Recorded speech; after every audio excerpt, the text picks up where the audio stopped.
0217AR. Missile lock warning screaming through cockpit. B-2 Spirit banking hard left. ALR-89 erupting in red alerts.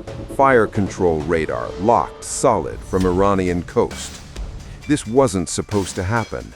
The B-2 wasn't supposed to light up at 41,000 feet over international waters, but the Iranians had done it. And now 4 missiles were climbing at Mach 4, and someone was about to die.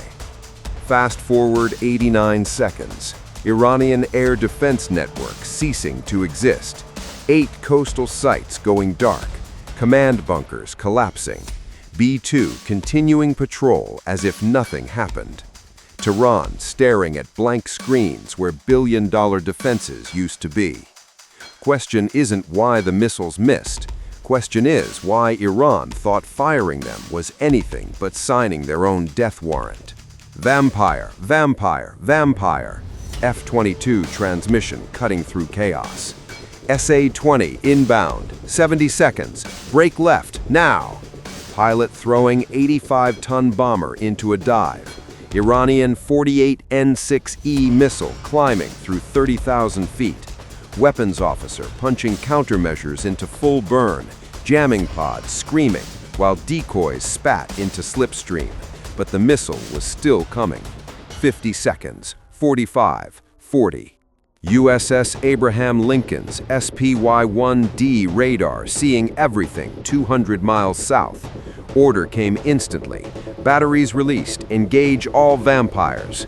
2 SM-6 missiles exploding from vertical launch cells. 38 seconds to impact. B-2 down to 28,000 feet. Alarms howling because Iranians had launched 4 missiles in a saturation pattern. Missiles that close. First SM-6 impacting lead Iranian missile at 62,000 feet. Brief sun blooming in darkness. But missiles 2, 3, and 4 still tracking. Pilot's world narrowing to threat display showing nearest missile inside 40 kilometers. Terminal phase beginning. Lead F-22 Raptor inverted supersonic when pilot made the impossible shot. IM-120D launching downward. Combined closure rate, Mach 7. Explosion hammering Reaper 6. Splash 1. But Missile 3 was inside 20 kilometers. Threat receiver solid red. 15 kilometers. 10. 8. ALE-55 decoy streaming behind the bomber, pulling seeker off axis. Iranian missile hesitating 1.3 seconds. At Mach 4, that meant 300 meters of error. 48 N-6E detonating close enough pilot saw flash, but far enough shrapnel carved empty sky. 3 down, but Missile 4 was different. Best tracking solution, updated by passive infrared, inside 15 kilometers, entering terminal homing, where nothing could stop it. Second F-22 braking vertical dive, pilot firing last AMRAAM, probability 12%, overriding because 12% was better than 0. AMRAAM finding exhaust plume, intercepting 6 kilometers from Reaper 6. B-2 pilot pulling level, threat display clearing. Viper flight, Reaper 6, status? Viper 1 up, Winchester, staying on station. For now, because Iranian S-300 batteries still active, 2 more sites trying to reacquire. In bunker near Bandar Abbas, commanders screaming orders to reload, to fire again.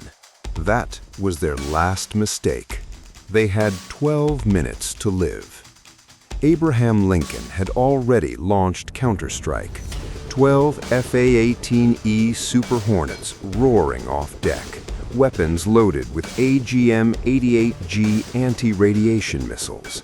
Coming in low at 500 knots, while EA-18G growlers ahead burned Iranian radar with jamming that melted receiver circuits. 20 miles offshore, Super Hornets popping up. 6 AARGM-ERs launching simultaneously, rocket motors igniting like drumbeat, riding radar returns straight into Iranian fire control arrays. Dishes vanishing in overlapping detonations, secondary explosions as missile bunkers cooked off. Entire southern sector going dark in 45 seconds. Mobile launchers trying to relocate, but reconnaissance tracking every movement, feeding coordinates to GBU-54 bombs falling with mathematical certainty. Launch tubes crumpling, equipment destroyed before operators understood. Second wave targeting command infrastructure, JDAM penetrators dropping through ventilation shafts. Bunker near Bandar Abbas collapsing inward, 2,000-pound warheads crushing concrete, silencing transmissions mid-word. Iranian air defense losing contact with 8 sites in 3 minutes 50 seconds. In Tehran, commanders staring at blank screens, understanding they'd gambled on exposing American stealth and lost catastrophically. B-2 survived, their network erased. Here's what Iran got wrong. They saw one bomber, detect, engage, destroy. Believed detection meant vulnerability. Assessed as if B-2 operated alone, as if engaging stealth was end of equation, not beginning. What they missed? The architecture. Aegis destroyers tracking every launch real-time. F-22s positioned to intercept. Strike group with packages armed. Reconnaissance feeding coordinates. Super Hornets with missiles programmed for Iranian fire control. Iranian operators never considered B-2's presence was bait. The doctrine evolved to turn aggression into legal justification for response already spinning up. That stealth never operates isolated, but as a node of integrated system designed to absorb attacks and retaliate with precision. Tehran made 19th century decision, attack visible threat, in 21st century battlespace, where visible threat was sensor platform for Predator too fast to counter. Catastrophic realization came 12 seconds after 4th missile detonated. Radar operators seeing new contacts launching from Abraham Lincoln. FA-18s inbound, weapons hot. 11 minutes to understand, 0 ability to stop it. Anti-radiation missiles flew down radar beams themselves, turning fire control into navigation beacons. Same radars activated with confidence became targeting points. Command bunker took penetrators through ventilation. Commanders who ordered strike died before understanding they'd committed suicide. 3 minutes 50 seconds, southern sector destroyed. Billion-dollar network erased. Not damaged, erased. Iran couldn't appeal to law, they'd violated it. Couldn't claim aggression, they'd fired first. Engagement data being shared through intelligence channels, demonstrating what happened when challenging American stealth. Iran lost coverage along entire southern coast, gaps taking months to rebuild. Destroyed S-300s irreplaceable. Even if Russia provided replacements, operators now understood activating systems was painting targets on themselves. Deeper consequence, psychological. Leadership gambled and lost catastrophically. Confidence shattered. Adversaries noting weakness. Proxies questioning capability. Most critically, planners in Moscow and Beijing receiving undeniable demonstration, not through briefings, but operational reality, proving detection alone was meaningless, engagement suicidal, retaliation inevitable and overwhelming. Precedent established. Challenge American air superiority. Watch infrastructure cease to exist in 4 minutes. Reaper 6 continued patrol 4 more hours, flying with impunity. When pilot turned south toward Diego Garcia, Gulf was quieter because everyone who might have challenged had just watched what happened. Bomber landed as sun rose. tail 890129, touching down unmarked. Crew knowing they'd survived something catastrophic that wasn't, because B-2 never operated alone, existed within architecture of sensors and weapons functioning as unified predator too fast to counter. Lesson should have been obvious. Detection capabilities improving. Iranian operators proved this. Solid track, systems functional, missiles launched. But detection is first step, requiring successful engagement, sustained tracking, terminal accuracy, and, critically, surviving retaliation arriving within minutes. No adversary possesses that complete set.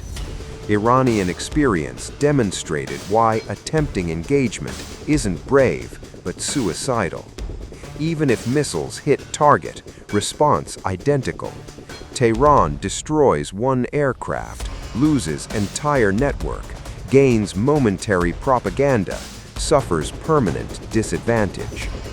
You can detect, you can lock, you can launch, then watch as interceptors launch from destroyers you didn't know tracked you. F-22s fire at your missiles. Anti-radiation missiles fly down your beams. Bombs collapse your bunkers, and your network ceases to exist before operators process what's happening.